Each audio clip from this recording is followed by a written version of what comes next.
No princípio era o verbo estava com Deus e o verbo era Deus. João 1:1. Povo de Deus, mais um vídeo no canal e nós vamos nos debruçar sobre esta verdade. Verbo, aqui, nesse texto no grego, é a palavra logos.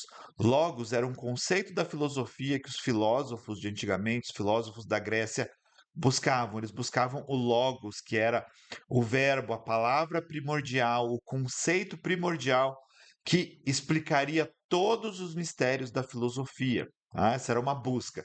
João, quando está falando desse Logos, ele está falando para um povo majoritariamente grego, conhecedor dos conceitos da filosofia socrática, platônica. Toda essa filosofia era de conhecimento das pessoas da época do apóstolo João. Então, quando ele escolhe esta palavra, ele está escolhendo uma palavra de maneira muito bem pensada. O Logos, o Verbo, estava com Deus. Então, ele concorda nesse momento com a filosofia da época, mas ele fala que o Verbo era Deus. O Verbo estava e era. E isso acontece quando? No princípio, no início de todas as coisas. Então, basicamente, o que que João está atestando. E logo na sequência ele vai informar aos seus ouvintes, aos seus leitores, quem era o Verbo, que era Jesus, que estava com Deus e não somente estava com Deus, mas era Deus. Muito se discute sobre quem é Jesus. Muito se discute sobre se ele era um mestre piedoso, se ele é um profeta meramente, mas aqui João está atestando claramente quem Jesus é. Ele é esse Logos, ele é esse Verbo que está com Deus e agora encarnou. Na sequência desse texto, tá? Na sequência desse texto, a gente vai ver que o Verbo habitou entre nós e vimos. Nas cartas de João, João estabelece que eles não estão pregando sobre fábulas que foram contadas, mas nós vimos e nós tocamos com as mãos no Verbo, na palavra da verdade, que é Jesus. Basicamente, João está estabelecendo um princípio eterno. E aqui a gente entende no princípio como no começo de todas as coisas, mas começo é uma questão temporal para nós. Muitas vezes a gente tem a ideia de que existia algo antes de Deus, mas a gente não percebe que o tempo também é criatura. O tempo não é criador. Na mitologia grega, na filosofia grega, o tempo vem antes de todas as coisas. E isso nos confunde às vezes nesse processo, porque Cronos gerou os seus filhos, o tempo gerou os outros deuses do panteão olímpico. Mas para Deus, o tempo também é criatura, porque o que que é o tempo? O tempo é variação. Quando se fala em eternidade, a gente fala de algo que não muda. No texto de Hebreus fala: Deus é o mesmo ontem, hoje e sempre. Para Deus não há variação, e onde não há variação, não há tempo. Isto é eternidade. E esse verbo eterno, que ele é gerado eternamente, antes do tempo, ele habitou na terra por amor a nós. Muitos teólogos falam que Deus poderia ter escolhido qualquer forma para salvar a humanidade. De certa maneira, é isto. Mas, na verdade, Deus olhou todas as formas e entendeu que a única forma válida seria o sacrifício dele mesmo. Tá? Quando muitas vezes a gente fala no sacrifício do filho, a gente às vezes tem a ideia de que Deus está sacrificando algo alheio a si. Tá? Mas essa geração eterna do Verbo, ela na verdade ela não tem a ver com uma separação entre pai e filho. Quando disse que o pai está entregando filho, ele está entregando a si mesmo. O gerador está entregando aquilo que é gerado. Há uma ideia bíblica que o filho está no lombo dos seus pais antes de nascer. Basicamente, ele faz parte da mesma semente, ela faz parte da mesma natureza. E é por isso que nós hoje temos a natureza adâmica do nosso pai primeiro Adão, da primeira Eva. Por quê? Porque nós estávamos lá desde o início. Algumas pessoas têm a ideia de que as criações elas são que Deus vai criando pessoas ao longo do tempo. Deus não cria pessoas hoje em dia? Deus criou duas, Adão e Eva.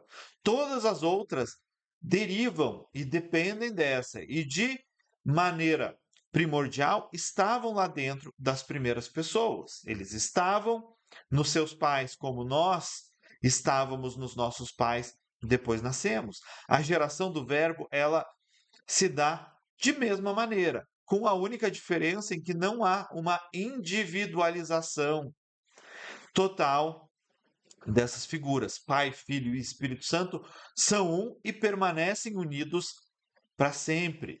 Tá? O único momento na história de que houve uma separação foi no sacrifício de Jesus em nosso favor, onde ele brada: Pai, por que me abandonaste? Naquele momento, a única separação por um período de 3 dias, na qual Jesus vai ao mundo dos mortos, prega os espíritos em prisão e nos traz a salvação novamente, nos traz a salvação pela primeira vez. Todos olhavam para esse sacrifício que viria. Jesus vai lá e realiza aquilo que foi projetado no mundo. Quando Deus, no princípio, decide criar a humanidade, ele já sabe que a humanidade vai cair. Ele já sabe que o homem vai ser pecador. Ele já sabe tudo o que vai acontecer. Por isso que em Apocalipse fala que o cordeiro ele foi imolado, ele foi sacrificado antes da formação do mundo. Muitas vezes a gente tem planos, a gente faz planos. Na nossa cabeça, a gente planeja alguma coisa e isso muitas vezes não se cumpre. Com Deus, isso não acontece. Tudo aquilo que ele planejou desde o início, ele cumpriu, já sabendo todos os passos que ele teria que dar. Mas aqui não vamos entender de uma maneira determinista, Deus criando como robôs toda a humanidade. A ideia aqui é mais parecida como uma partida de xadrez, onde um grande mestre ele antecipa todos os movimentos, sabendo qual o resultado que ele vai ter para vencer a partida no final da partida. Deus, antes da criação do mundo, ele antecipou pela sua presciência tudo o que aconteceria, todas as suas intervenções, todas as intervenções da humanidade, todas as intervenções de Satanás, toda a obra do anticristo, da besta, tudo ele viu antes, porque ele está fora do tempo. E todas as suas interferências no tempo correto, no tempo de Deus, dão a ele a certeza da vitória.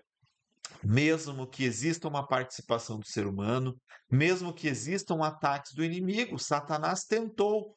O próprio Jesus no deserto, ele tentou desencaminhar o verbo, mas Deus já sabia que ele não seria desencaminhado. Jesus ele clama no jardim do Getsemane: Pai, se for possível, afasta de mim esse cálice. Deus já sabia que haveria esse momento onde a vontade humana de Jesus, que era 100% homem, 100% Deus, estaria desalinhada com esse propósito eterno, a vontade do Jesus homem. Mas a vontade do Jesus 100% Deus, aquele que é o Messias, o Salvador, estava alinhada com Deus também, dizendo: Mas que seja feita a tua vontade e não a minha. Estabelece duas vontades, a vontade humana e a vontade divina. E para Jesus, qual a vontade que prevalece? A vontade divina. Quem é esse homem que está na terra? Quem é esse homem que estava na terra conversando com seus discípulos, sendo tocado, que permitiu-se ser traído, inclusive, mesmo sabendo, mesmo conhecendo profundamente o coração de Judas? Quem era esse homem? No princípio era o Verbo, e o Verbo estava com Deus, e o Verbo era Deus. Logos é também toda a sabedoria. Se a gente lê Provérbios nos primeiros capítulos, a descrição da sabedoria, ali nós temos Jesus se apresentando como a sabedoria plena de Deus que agora habitava na terra. Muitos se perguntam como é Deus? E o autor de Hebreus ele nos fala: Jesus é a imagem visível do Deus invisível. Você quer saber o que Deus faz, como Deus se move, como Deus age? Olhe para como Jesus se movia, olhe para como Jesus andava, olhe para o que Jesus falava. Jesus usa essa expressão diante dos fariseus: se vocês não creem no que eu estou falando, creiam nas obras que eu faço. As obras de Jesus dão evidência de quem ele é. Muitas vezes a gente fica preso naquela ideia de que devemos adorar a Deus pelo que ele é, não pelo que ele faz. Parece uma palavra, uma frase piedosa, parece algo de alguém que é humilde e submisso à vontade de Deus. Mas entenda uma coisa: quem Deus é, exatamente o que ele faz. Nós adoramos a Deus porque ele é bom, porque ele pratica atos de bondade. Não adiantaria Deus dizer que é bom e não praticar. Tiago usa essa expressão ao falar da fé. Mostre-me a sua fé sem as obras, e eu te mostrarei através das minhas obras a minha fé. A fé sem obras é morta. A bondade de Deus sem a ação de Deus estaria morta. Mas o que nós temos? Um Deus que faz com que o sol nasça sobre bons e maus. Um Deus que é misericordioso, que é compassivo, que é tardio em irar-se, que julga com justiça, que sacrificou-se para que nós pudéssemos ser salvos. Então, sim, nós adoramos a Deus por tudo que ele faz e fez. Nós adoramos a Deus, nós podemos adorar a Deus como adoradores em espírito e em verdade, e nós podemos ser salvos porque Deus amou o mundo de tal maneira que deu o seu único filho para que todo aquele que nele crê não pereça, mas tenha a vida eterna. Nós podemos amar a Deus de volta porque ele nos amou primeiro e ele nos amou de maneira sacrificial. Nós podemos amar a Deus porque ele primeiro nos amou e ele não nos amou de palavras, ele nos amou em ações, ele nos amou em obras. Deus prova, como Paulo fala, Deus prova o seu amor para conosco pelo fato de Cristo ter morrido por nós, enquanto nós ainda éramos pecadores. Deus prova o seu amor para conosco. Deus prova. Deus não tem problema em provar o seu amor, porque ele ama não de palavras, mas ele ama de ação. Nós sabemos que ele é grandioso, todo-poderoso, porque tudo aquilo que ele quer fazer, ele faz. E a maior obra grandiosa dele é a encarnação de Jesus para vir pagar o preço dos nossos pecados. O que a gente confunde muitas vezes é que a gente busca de Deus coisas menores. A gente busca bênçãos materiais em vez de buscar a essência do próprio Deus que está disponível para nós. E sim, nesse sentido, nós precisamos olhar não para as mãos de Deus, mas para quem Ele é. Mas entendendo que Deus não é servido por mãos humanas. Como é que nós servimos a Deus? A Bíblia nos fala. Nós servimos a Deus enquanto nós servimos o nosso próximo, porque não existe nada que a gente possa fazer para Deus, porque é Ele que faz com que o sol nasça e que a chuva caia sobre justos e injustos. Como o profeta fala, não existe outro Deus que trabalhe em favor daqueles que o buscam. Não existe outro Deus que trabalha. E o que que ele está falando? Olhe para o Deus de todas as religiões e você vai ver seres humanos trabalhando para Deus. Nós temos no cristianismo bíblico o único Deus que veio para servir. Ah, mas Deus é nosso servo? Não, Deus é Senhor. Jesus é Senhor. Mas Jesus estabelece a sua missão na terra como: eu não vim para ser servido, eu vim para servir, porque maior é o que serve do que aquele que é servido. Vocês conseguem entender a profundidade dessa verdade bíblica?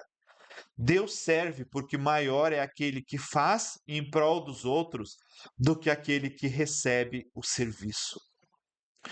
Os deuses da Grécia, os deuses das religiões, eles querem ser bajulados, servidos, querem que os seres humanos façam milhares de coisas, façam sacrifícios, façam obras, façam penitências, façam diversas coisas para ele. Deus, o Deus verdadeiro, aquele que é o Verbo, aquele que estava com Deus, aquele que era Deus, diz ao entrar no mundo: eu não vim para ser servido, eu vim para servir. E ele serviu do primeiro ao último dia de vida na terra. Ele veio para servir. E o que que ele pede de nós? Que nós estejamos dispostos também a sermos iguais a ele. De qual maneira? Servindo. Servindo quem? A Deus? Deus não precisa de nada. Servindo os nossos irmãos, servindo aqueles que ainda não conhecem a palavra, servindo de todo o coração, com espírito de servo. E isso é o que ele pede de nós. Isso é o que ele espera de nós. E é isso é o que podemos dar a ele. Nós damos a ele o que nós damos aos outros. Amarás o Senhor Deus acima de todas as coisas e ao teu próximo como a ti mesmo. Então, quando alguém está em erro, como é que eu amo o meu próximo? Corrigindo. Por isso que muitas vezes uma correção ela é um ato de amor. Mas como eu amo o meu próximo que tem necessidades, servindo também, de acordo com as nossas posses, de acordo com aquilo que nós temos, sabendo que Deus nos dá mais, inclusive para que a gente ajude. Como a gente ajuda muitas vezes as pessoas que têm necessidades que estão acima das nossas posses, crendo e buscando em Deus os recursos divinos. Jesus alimentou uma multidão com poucos pães e poucos peixes. Jesus curava os enfermos com o poder todo-poderoso de Deus, do Espírito Santo. Jesus ressuscitava os mortos. Jesus fazia grandes coisas pelo poder de Deus. A passagem dos pães e peixes nos mostra que nós não precisamos que nós não ficamos limitados pelos nossos recursos, porque os pães multiplicam. Quando os discípulos estavam diante da tempestade, eles olhavam para os recursos humanos e eles esperavam que Jesus ao menos tentasse tirar com ele água do barco. Jesus se levanta, questiona a fé dos discípulos e diz: Mar, te acalma, tempestade cessa. E tudo aquilo que era impossível para aqueles homens que tentavam manter o barco navegando de maneira natural se torna em paz, porque uma palavra de Jesus resolvia tudo. Nós temos a palavra de Jesus. O Verbo hoje ele habita em nós. O Verbo hoje ele mora em nós e nós podemos usar a autoridade que ele nos deu. Toda a autoridade no céu e na terra foi dada a Jesus e ele estabeleceu essa autoridade na igreja. Nós somos os pés, nós somos as mãos de Jesus. Nós somos a expressão viva do Verbo aqui na terra. Jesus diz que quando as pessoas olhassem a nossa unidade, olhassem as nossas obras, veriam a Deus. E é isso que nós, como cristãos, precisamos fazer. Nós somos as mãos e os pés de Jesus. Muitas vezes, o único Cristo que as pessoas veem somos nós. Então, creia e haja no poder de Deus, no poder do Espírito Santo. Tá bom, povo de Deus? Você que gosta dos meus vídeos, curta, compartilhe. E lembre-se de hoje: o Verbo se fez carne e habitou entre nós, cheio de graça e de verdade. E por esse motivo nós podemos transmitir a graça e a verdade às outras pessoas. Abraço.